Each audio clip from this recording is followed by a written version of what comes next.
coming in off a 2-1 Thursday. Pair of big dogs in the MLB yesterday. We got a pair of NBA games going on tonight to close out the week. As you guys know, we do not do these over the weekend. So those of you guys watching Monday through Friday, appreciate you guys. Like, subscribe, comment, do all that to support it.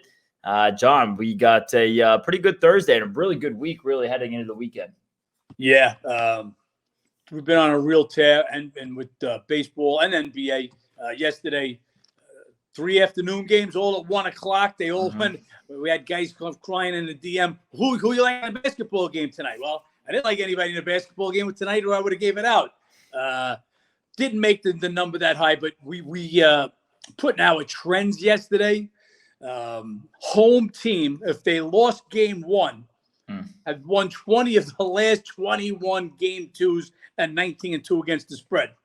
Couldn't buck that trend, and glad we didn't. The last 2 days, they're overlays. That's what we talk about. To get that team, look, the guys that make the line in Vegas, they ain't idiots. So they're going to make you pay extra. Just like they're going to make you pay extra if you want to bet St. Louis. And the sharp guys are getting their dicks kicked in every day, chasing St. Louis for a win. Today, they're 220. Yeah. We'll bet against them today also, just waiting to see how high that line's going to go. So, again, the line makers, they're sharp too. They know where you want to bet. They're going to force you to overlay, pay a higher price if you want that specific team. So, in the case of these game one teams losing, you want to bet them in game two, got to pay the higher price. Just an absolute blowout last night. A tale of 2 different games. You had Sacramento. We were on the Lakers game one, and that was mainly because you had Sacramento coming off that tough game 7. Steph drops 50. First play to drop 50 in a game 7. You know that's got to be some type of letdown. AD, 2 totally different games between game 1 and game 2. He's going to be a key in the series. Get back to baseball. Dogs, and some more dogs. Dogs yesterday, a plus 150, a plus 165. So when we go 2-1, it's like other guys going 4-1. This is what happens when you bet dogs, and we got a bunch of them today. But let's start in NBA for the 2 basketball games tonight, and then we'll cover this baseball card. No bets yet in the NBA for today. I already sent out a bet for tomorrow. Not going to give that to you guys just yet. You want, become a member, get on there before that line changes. But today's 2 games, Celtics, Philly, same scenario. Philly goes in without Embiid, steals game 1 at Boston, a team that's had their number. Embiid comes back, and he's absolutely blown out. Not only did he get blown out, Jason Tatum scores all of 7 points. I believe it was 1 of 7 shooting. And played just 19 minutes. They still blew Sixers out by 34 points.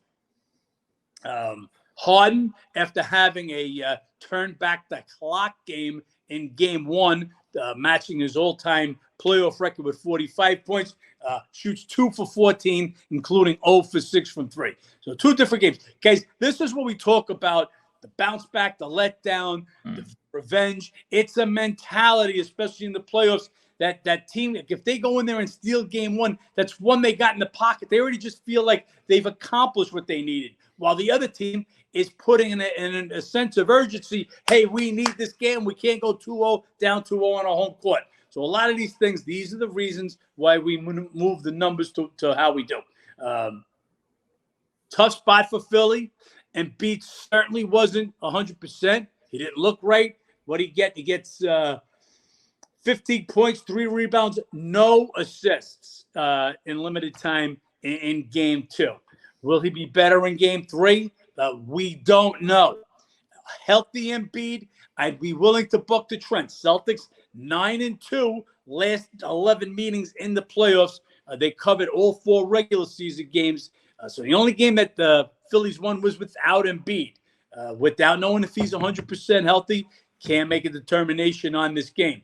The money so far has gone all to Boston. Celtics opened up as a 1.5 favorite, line sitting at 2.5 now.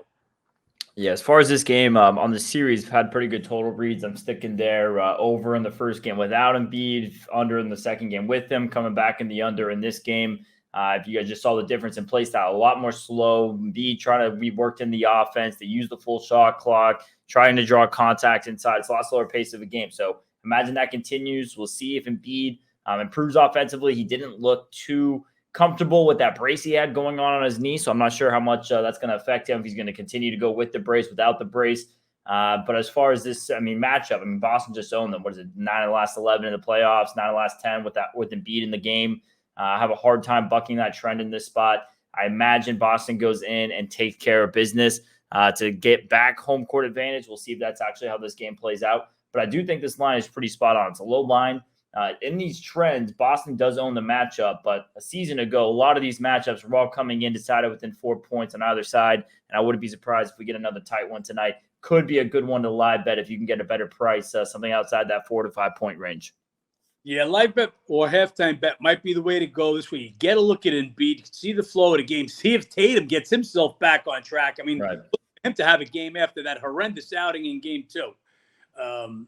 Nuggets Suns. Phoenix let us down both games. I've openly admitted I was wrong with Denver coming into the postseason. Didn't have them as good as they were. They've taken their game up a level in the postseason. And while Jamal Murray had his worst offensive game the last game, he went 3 for 15, including 0 for 9 from 3. He was a plus 14 while he was on the court. That's big to me. I always keep my eye on that. Look, this game 2 turned when CP3 got injured. So he injures the groin. Denver goes into the fourth quarter with Phoenix goes into the fourth quarter with a 3-point lead. They don't score for the first 4 minutes. Denver takes the lead, and it's history from that point on. CP3's gone. They're saying he'll be reevaluated in a week. So that's what we've got in our preview if you had to beat the bookie member. But that doesn't mean he's going to be back in a week. He'll be reevaluated. So what I actually wrote in the preview was the 2021 playoffs. Phoenix swept Denver 4 straight in the conference semis, and Denver just might return to favor without CP3. Look, Cameron Payne, who's usually a guy you can count on as a backup, gets a lot of time because CP3 misses a lot of time during the regular season. He was a -16, a game worse -16 when he was on the court. He's got to do a better job than that. KD's got to do better than 10 for 27. Yep. So there's a do-or-die game here for Phoenix. They opened as a 4.5-point favorite and just ticked down to 4. I'm looking only for Denver in this game. I thought this game might tick up to 5, being the do-or-die situation. So we'll monitor this game, but it's Denver or nobody for me. I'm not laying Phoenix. They're playing. Look, I want to touch on one more thing. The 3-ball. They're not hitting threes. They're hitting a NBA worst 8.7 threes, I believe it is, in the playoffs. Let me get the stats up so I give it to you guys right. Yeah, it's 8. They've 8.7 threes in the playoffs, but just 13 through the first 2 games of this series, shooting it at just 24.1%. You gotta knock down threes. Tough spot for Phoenix to be in game 3 down 0-2 without your court general CP3, but that's where they find themselves, Denver or nobody.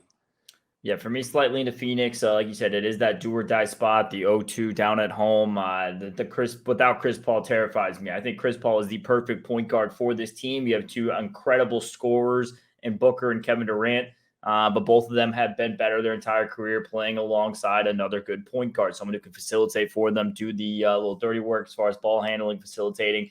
And Chris Paul was that. And you take that out, we saw in the fourth quarter, Booker and Kevin Durant could not get a bucket. 2 of the best scorers in the league right now. Kevin Durant, obviously one of the best scorers of all time, could not get a bucket in the fourth quarter. I do expect this Nuggets team to have a little bit more issues on the road. They are one of those teams that has a pretty big home edge, so I think that could be a big part of this. Don't love this game. If Chris Paul was in this lineup, I'm betting on the Suns today, but without him, I don't like that feel. Lean to the Suns still just with the spot. I need to see how they look without Chris Paul if their offense can be effective, if Kevin Durant and Devin Booker can go create their own shots. That's pretty much it. We got a couple, like I said, we got a bet already on one of the games for tomorrow. And we don't do any Saturday, Sunday YouTube. So you guys might want to be a member. Just absolutely killing the NBA. But if Denver wasn't there, we've lost 4 games with Denver. The first 2 against Minnesota, the first 2 with Phoenix. We lost the first 2 with Sacramento with Phoenix, with Golden State, the first 2 at Sacramento. Other than that, we've just been on fire with the NBA, and Golden State winds up winning the series. They just didn't have their stuff right those first couple of games, and Denver, again, like I said, just underestimated this team from the beginning.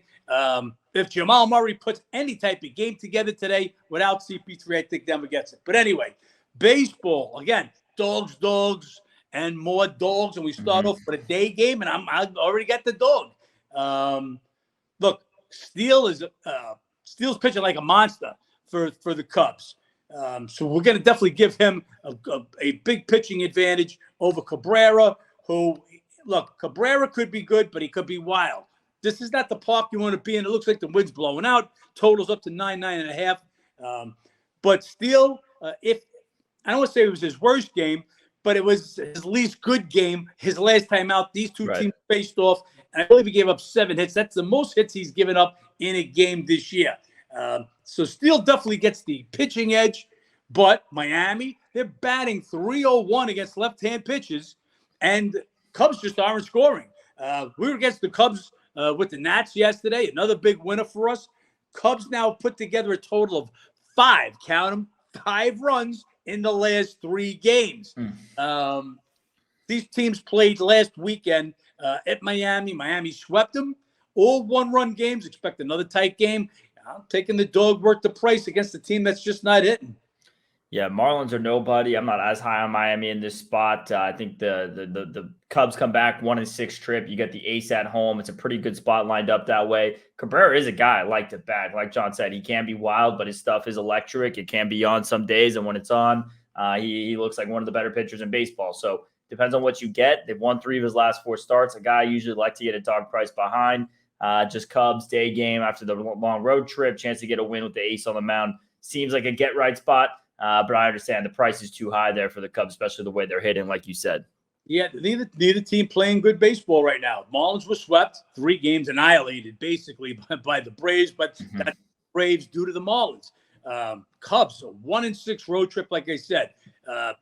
4 games in Washington. They lost the last 3, scoring a total of 5 runs. Got to do a better job than that. So just can't make them that big a favorite. Well, that's one dog. Rockies at the Mets. Is the next game. Sanzatella is going to come back, make his first start, his first major league start. He had a rehab start. He got shelled. We went against 2 guys coming back yesterday. We went against Verlander. Guys, again, that's what I told you yesterday. Just forget what their names are. Rodriguez was pitching great. Verlander coming back, making his first start of the year. If you don't go by what the name recognition is, how could you not bet Rodriguez? Rodriguez, again, another W. We've been riding Rodriguez out for the last few games now. He's been pitching great. And who's the other game we bet against? We bet against the Cubs with the Nats. And then had Talion come in his first start after being on the IL, and he pitched 3 innings.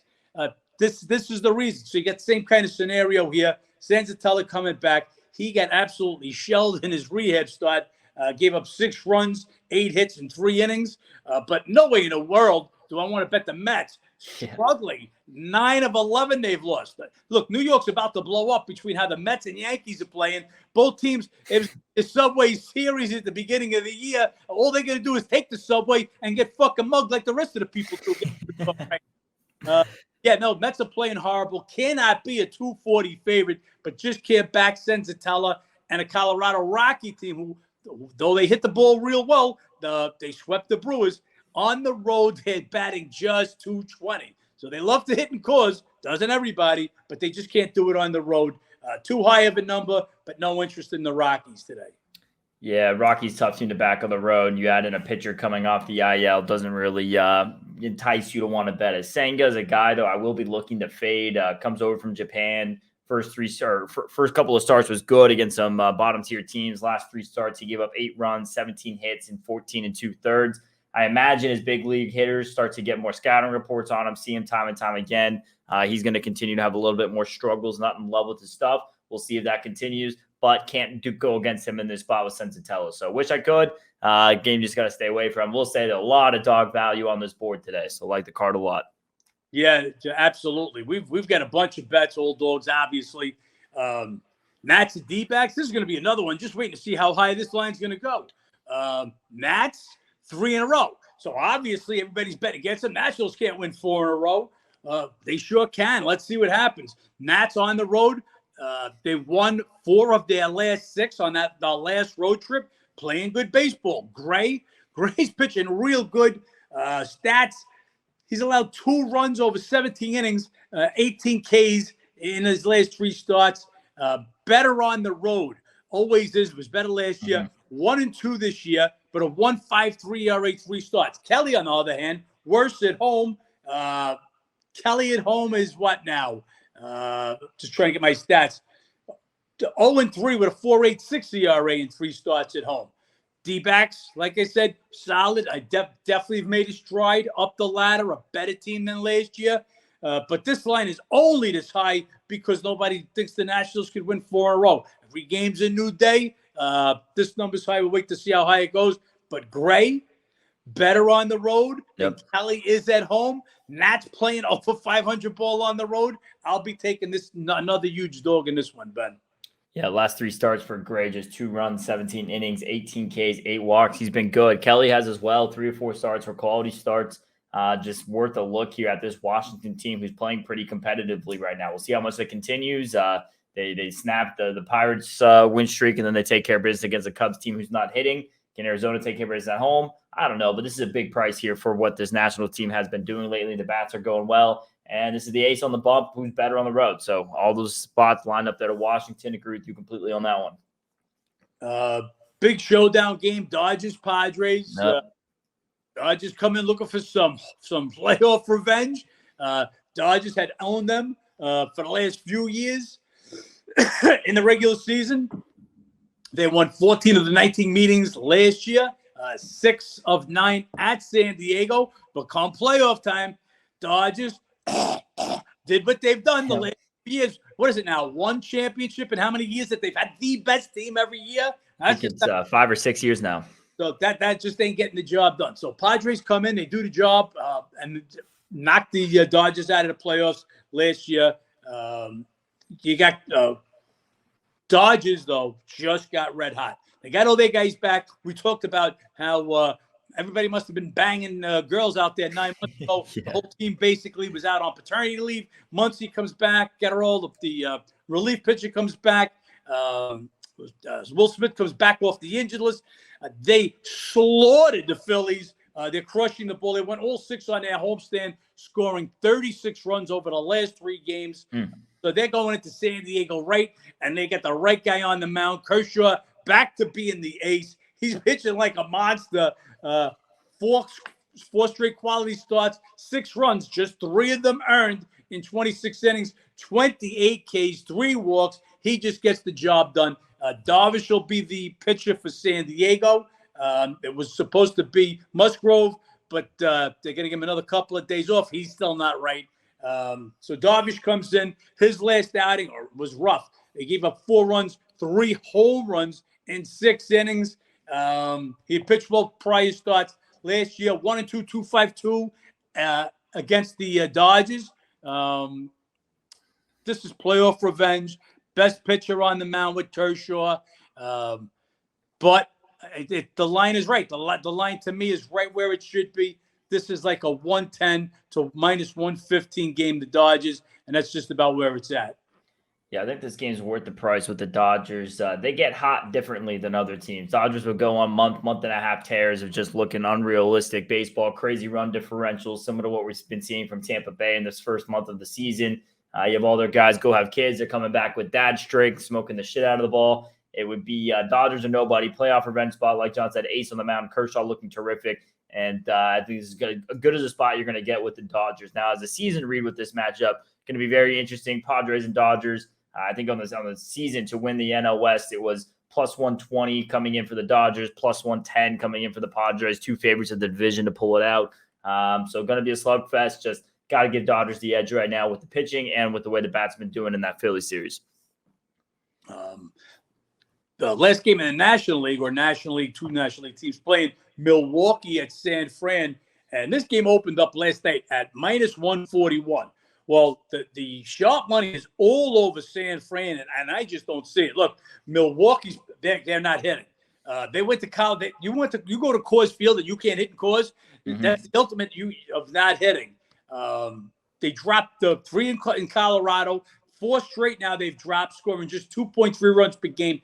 They're batting just 208 versus left-handed pitches. But Manaea he's just been horrible.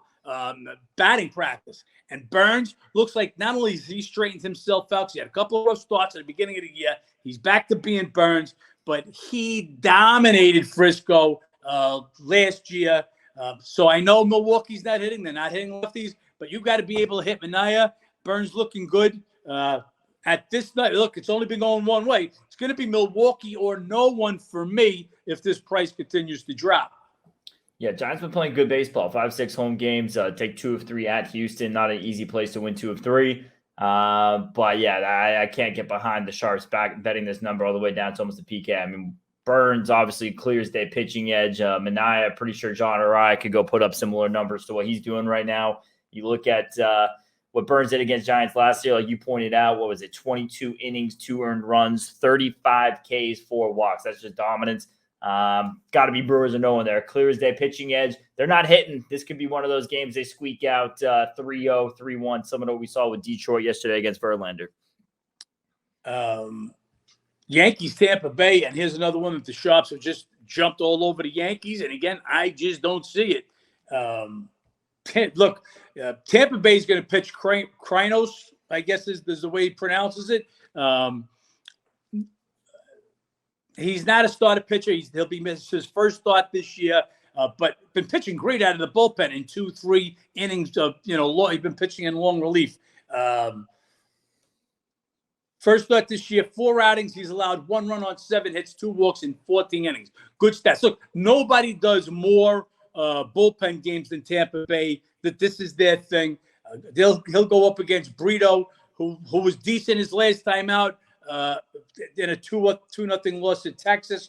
The difference here is hitting, and the Yanks aren't hitting. Mm-hmm. Since Judge is out, they are scoring 2.3 runs per game, and they're 2-4 in those 6 games without Judge. On the other hand, Tampa Bay, they've won 6 of 7, scoring 7.6 runs per game. They score the most runs per game during the year, 6.6 runs. They've hit the most home runs, 67, and have the highest batting average, 278. Oh, what else could you say for Tampa Bay? You got one team crushing the ball. You got one team can't hit. I'm not going to give Yankees a pitching edge in this one. Tampa Bay don't lose at home. They just killed us. They swept the Pirates. We were on the Pirates the last 2 games, so we got a little value there. This Tampa Bay team, they're the best team in the majors right now. Not going against them with a subpar pitcher, without the best without last year's home run champion in the lineup. Yeah, this is Rays kind of showing their dominance in this series. I think we see it. Like you said, the hitting is just night and day between these 2 teams. Burrito's a weird guy to get a read on. He's had 6 starts in his first year in the MLB. 4 of them good, 2 of them horrible. Both the bad starts were against Minnesota. So don't know if it's Twins specifically seeing him well, or if it's going to be one of those things he starts getting banged up more. We will see. Tough to get a read on that with that early in his career. As far as Chirinos, yeah, just a decent bullpen arm. Like you said, Tampa Bay does it often. Not interested in betting the Yankees in this matchup. If we're going to bet the Yankees in this series, it would have to be on Sunday with Cole on the mound. I'm interested to see if they can make the Yankees a favorite at Tampa Bay with Garrett Cole on the mound. I think that's the only chance you're going to have there, because you're going to need it to be a low-scoring game. And with Brito in the hottest lineup here for the MLB this year in Tampa, I don't see it being a low-scoring game. So I'm not going to be interested in the Yankees till Sunday. Okay, what do we got here? We got Minnesota, Cleveland. pretty much in this one, Twins, they go to 12 innings yesterday to avoid the sweep, beating the White Sox 7-3. The White Guardians, 2-4 road trip, off to a disappointing start so far this year. Yeah. But in this series, Guardians won 13 of 19 last year, including 9 of the last 10 and 7 of 10 in Cleveland. So kind of own them a little bit. Ober, going to give him the pitching matchup edge in this one. 2 starts. He's been nice, only allowing 2 runs, 11 in the third innings, 10 Ks, but 5 walks, so only a 2-to-1 K to walk ratio. Battenfield back and forth in and out of the rotation. Went to the bullpen his last outing, gave up 3 runs in 2 innings. So got to give Ober the pitching edge. Guardians have owned the matchup last year. Just the Guardians are not hitting the ball at all. Another team just not hitting the ball. Only for the fact that they own the matchup do I make this game around where it is, making Minnesota a slight favorite, -115. I think that's the right price. Yeah, this is going to be a series going to be looking at a lot of unders in the matchup. Like John said, Cleveland just not hitting right now. So they've been playing some pretty low-scoring games up there with the Yankees as top 2 teams as far as unders this season. Battenfield, never want to back a pitcher who's getting mixed around like this. Comes out as a starter, gets cracked, goes to the bullpen, gets cracked, bringing him back as a starter. I want no part of backing a pitcher like that. Believe me, Guardians at home is a plus money dog. It's a division rival, which they tend to play well against at home. I want to bet Cleveland as a home dog in this spot. Just have a hard time backing a pitcher who's been kind of up and down all season. A's at Royals. These are the 2 worst teams in baseball. There's just no way to sugarcoat it. Only difference here, Royals, they showed some life finally with the bats. Their bats came alive in this last series. They lost 2 of 3 at home to the Orioles, but they scored 7.7 runs per game. A's swept by the Mariners, scored just 6 runs in the 3 games, dropped 8 of their last 9. Oakland's 29th in hitting at 225. Look, Oakland's historically bad. I mean, these are two of the worst teams, but got to give Keller the pitching matchup here. Although his last few outings, not so good. It's his last 3 outings. He's given up 8 runs in 13 in the third innings, 8 Ks, 16 walks. That's control problems. So forget about what the ERAs are. I'll give Keller the edge, but not that much. Muller had a better game. His last time out, it was against the Reds, 1 run in 5 innings. Oakland, 3-11 on the road. KC, 2-14 at home. Just disgusting stats. But, yeah, KC's got to be the favorite here. There's just no reason to bet an Oakland team that can't score runs. At least KC showed they can get some runs yesterday or through the weekend. Yeah, there's way better value and just games in general to watch, especially you guys who bet for entertainment. Please bet another game. But Oakland as a dog in this matchup, it's the only side I could look at. I can't look at the 2 worst teams seeing a big favorite and want to go with the big favorite. Also like the over in this matchup. I mean, typically some of these bottom-end teams, you see them beat up on each other offensively. And the A's, it seems like every other game they're giving up double-digit runs. They're 20, 10, and 2 to the over this season, hitting that at a 67% clip. So they keep hitting overs at that rate. If they keep up giving runs like they have, KC coming off a series with Baltimore where they were hitting the shit out of the ball.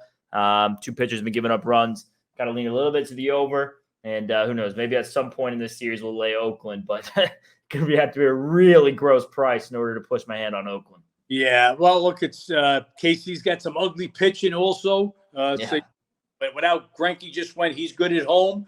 And Keller's, if you want to call him their ace at this point, although his last couple of outings have been rough. I don't know if the kid, the rookie who had that 7 shutout innings against the Mariners, I don't know if he'll get a turn in these games. We'll look at that.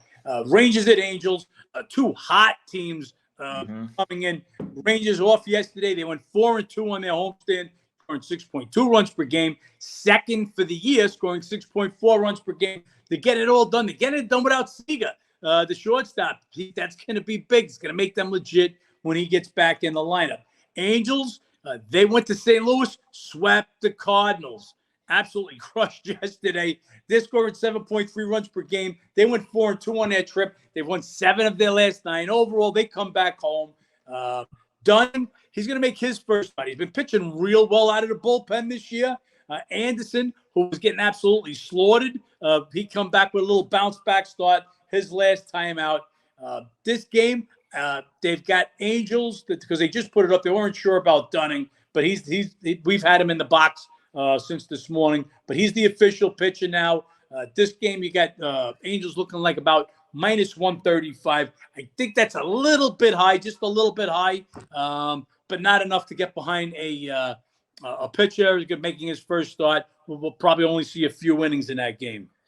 Yeah, Dunning, a lot of starts last year against the Angels, 5 of them. He went 1-1, 4.33. He has been looking a lot better out of the bullpen. I don't think they want to be using him too much as a starter. They picked up a lot of pitching in the offseason, moved into the pen. That looked like the right call. So spot start a little bit here for Dunning. I don't want to back the spot starter. Anderson, yes, he looked really good last outing, but against a Brewers team who just hasn't been hitting this week. So take that with a grain of salt. Yes, and the can lefties. And then you have he's been horrible at home. 11 runs in 10 innings. 2 teams hitting the shit out of the ball. Angels scoring 7 runs per game in that series against St. Louis. You have Rangers scoring over 6 runs per game. 2 pitchers who could get lit up tonight. Over or nothing, dog or nothing in this matchup. Just a game I'm probably staying away from, though. Houston, Seattle, another rematch of the playoffs last year. Astros swept them 3-0. Castillo on the mound for Seattle, and he's just been lights out. He's pitching with a 1.82 ERA. Last couple of starts, though, not great. 5 runs off 13 hits in 10 innings. Houston, they'll have Javier going. He's pitching good baseball. 2 of his last 3 starts. Astros have won 2 of his last 3 starts. He's allowed 5 earned runs over 16 2/3 innings, 21 strikeouts, 5 walks, pitching good baseball. Astros, just another team just not scoring. They lost 4 of 6 on this last homestand, scoring just 2.5 runs a game. They lost the last 2 games against the Giants. Mariners, they return home from a 5-4 road trip. That's a long road trip. Last 3 games was over the A's. Even with that, Seattle still last, hitting .218 on the season. I'm sure they're looking for this game. They want this game. Astros pretty much owned this series last year, and prior to that, they won 12 of 19, including 5 of 9 at Seattle.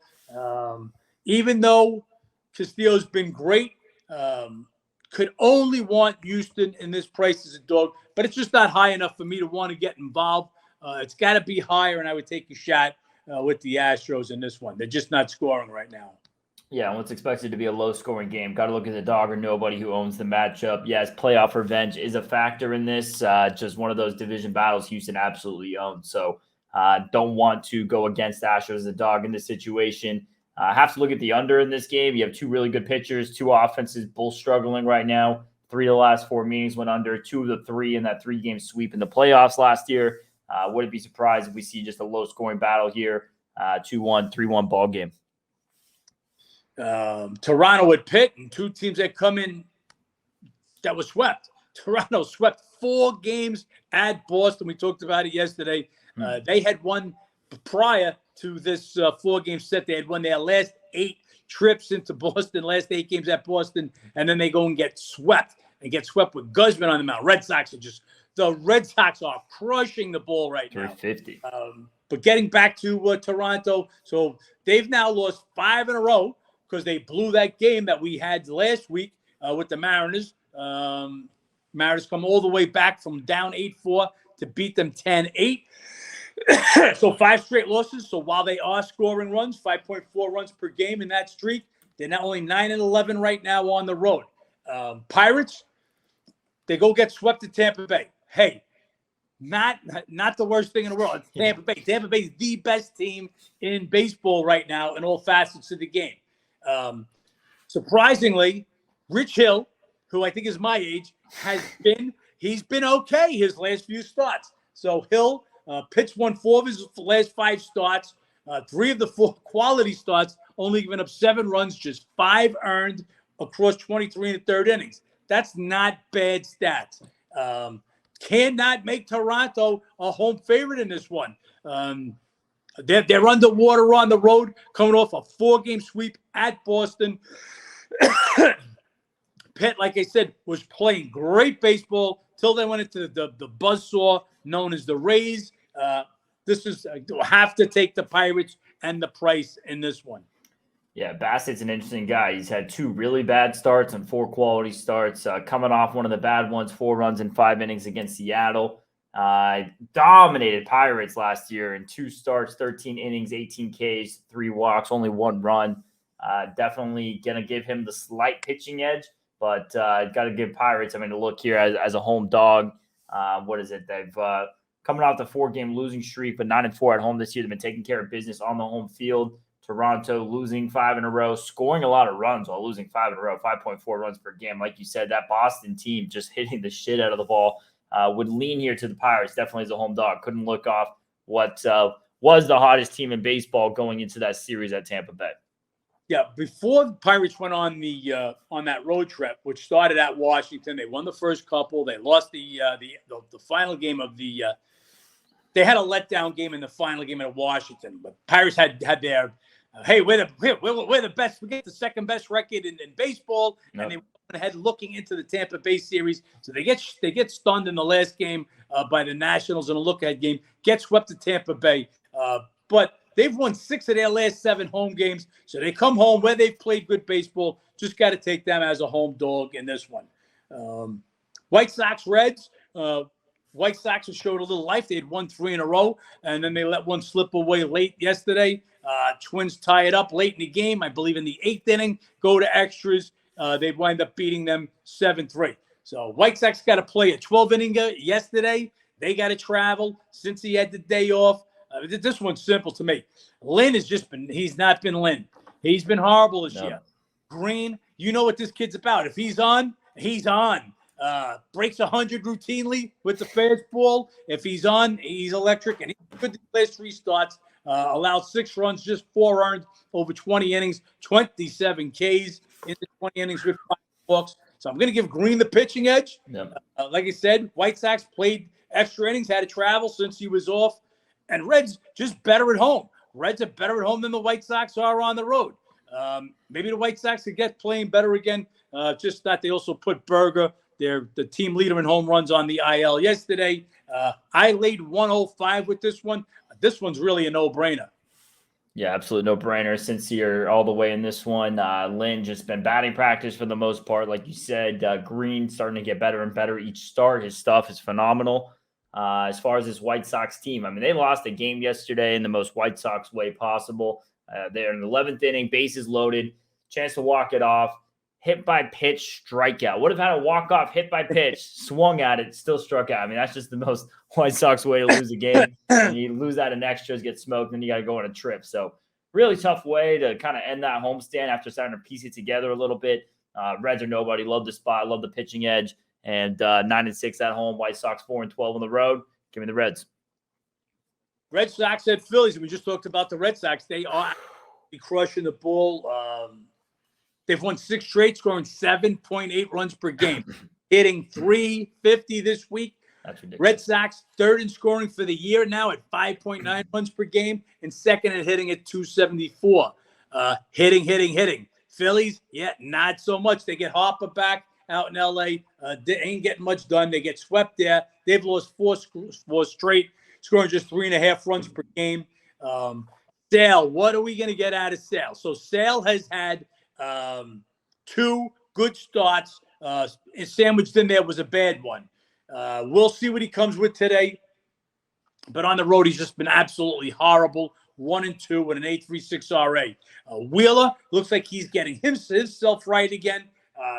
He's won his last 3 starts. The last one being 6-1 at Houston, a gem. 3 hits, 1 walk, 7 Ks, 6 shutout innings. And as usual, better at home. Big pitching edge for Philly, but huge hitting advantage right now for the best hitting team in baseball right now, them and the Rays.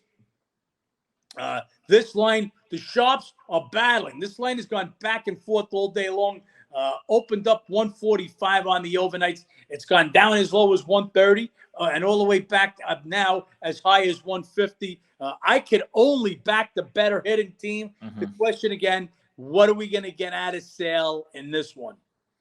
Yeah, what are we gonna get out of Sale? As far as Wheeler, I mean, he's been solid. This Boston team, though, they got to Gosman yesterday, who has been lights out coming in, 14 shutout innings, lights out against them last season, and they just hit the shit out of him. So if they're hitting Gosman, they're touching that. Wheeler's gonna have to really bring it today to slow down this Red Sox lineup, who's just, hey, I mean, hitting 350 this week, absolutely ridiculous video game numbers. Would lean a little bit to the over in this. That Phillies bullpen got torched at LA. It's going to be a little bit banged up here. We'll see how much Wheeler can give them. But I have a feeling that we could be in for a little bit of a slugfest in Philly tonight. Baltimore and Atlanta. Don't look now. Baltimore has their third best record in the majors right now, right behind Tampa Bay, 1, and Atlanta, 2. Atlanta's been great, but on the road. At home, just 500 ball, while Orioles 12-6 on the road. Look, Orioles are getting it done. Both teams come in, I believe, at 5.5 runs per game. The huge pitching edge. Can't say how big the pitching edge is. Fried against Kramer. Kramer's getting killed lately, while Fried's been great. Problem is he's only been past the 5 innings once. So he's pitched just 5 innings in 2 of his 4 starts. Only been past the 5 innings one time. They've actually pushed this start back a little bit, a couple of days. They lost Wright. He got put on the IL, so Braves pitching backed up a little bit. So huge pitching advantage, yes, but Baltimore's hitting and playing as hot as any team in the league. And Acuna Jr. Left the game yesterday. Look, Acuna, all he does is lead the major leagues in steals, second in batting average. If he gets the day off, how did he jump in front of this game? I thought he was going to get the day off the day after he got drilled in a doubleheader with the Mets. He hung in there. Could be just to give this guy a day off anyway. So how did he jump in there before that? Either way, this is a huge number. If Fried is out but by 6 innings and we can still get to the bullpen, I give them a shot. I took 180 on this game, just like I said, to take the third best record in the major leagues, 12-6, which is a fantastic road record against the team Atlanta, just not getting it done at home. I thought it was worth it. Yeah, interested to see what Fried brings in this one. 3 outings since he's returned, 16 shutout innings, 16 Ks, 4 walks. Can he continue that? Kramer, 1 really good start, 3 really bad starts so far. We'll see if he continues on that trend. Imagine Atlanta is going to be able to do some damage. This is 2 offensive teams and getting it done with the offense. I mean, the Orioles all season long, it's been a bit of an offense. They had a 1 stretch there on that 8-game win streak where they were kind of struggling a little bit offensively, and the pitching stepped up and got it done. They were allowing like 2 runs a game for an 8-game stretch. This is not going to be one of those instances. So if it is Baltimore, it's going to have to be done with the runs. Definitely lean to the Orioles in this. Like you said, their best record in baseball right now. The bats are on fire. Got to wait see what we get out of Fried. The 1 game against the O's in 2021, complete game shutout. So obviously a completely different Orioles lineup from back then, but nonetheless, a good history there. Good history recently. Lean to the O's, lean to the over. And the last game is Detroit at St. Louis, and man, has St. Louis fall on hard times. This line is up to 220. That is ridiculous. Sharps just keep getting their dicks kicked in, betting St. Louis, chasing. Yeah. When is St. Louis going to win again? They did it yesterday. Even without Trout in the lineup, they come up on the wrong side. St. Louis now, they've lost 6 straight. They've been outscored 36-18 over those 6 games. They're scoring just 3 runs a game. 5-11 right now at home. They're hitting just 203 this week. They are hitting 280 against lefties, which Boyd is. Boyd roughed up his last time out. Montgomery, good his last time out. The Tigers just coming off a 3-game sweep themselves. Tigers also, while they're 28th in hitting at 225, they do hit 252 versus lefties. This number is just ridiculous. Tigers might not win, but just on GP, I'm going to be on the Tigers because this price can't be this high. Just going to wait to see how high they push this lineup with the Cardinals and what the lineups are all later. Yeah, no reason to lay St. Louis as a over minus 200 favorite. Absolutely no reason. They don't have any pitcher in their staff who's been pitching dominant enough recently to have that. And yeah, even in this spot here over a Tigers team and Boyd, yes, Boyd, yeah, you get the pitching edge to Montgomery, but St. Louis, I mean, once he gets to the bullpen, hasn't had much success. Real sloppy baseball defensively. They're mixing things up, can't figure it out. Not touching this Cardinals team for a while, and the Tigers are nobody. Maybe the Tigers can keep it going, get their 4 straight. That's the card, Ben. And we'll be on top of these NBA games. Like I said, we'll see what happens. May not have a bet prior to the game. We'll definitely be watching the game live again, depending on Embiid's health, how they look in this game. Phoenix, same story. Got to see what they're going to look like without CP3. Didn't look good with him in game 2. Kind of lost that game right after that. Baseball, we got a bunch of dogs. Well, we're going to add a couple of more. We pretty much gave them all to you, guys. We don't do the show on the weekends, so we are going to continue to kill baseball and NBA. Sign up, howtobeatthebookie.com. Download the app. Yep, guys, make sure you guys go download the app. If you guys haven't already, like and subscribe to this channel, like this video, help us grow, help show support. And yeah, like John said, all this information on the weekend, you got to become a member. John, red hot week. Let's keep it red hot. Let's make some money. Yeah, let's make some money.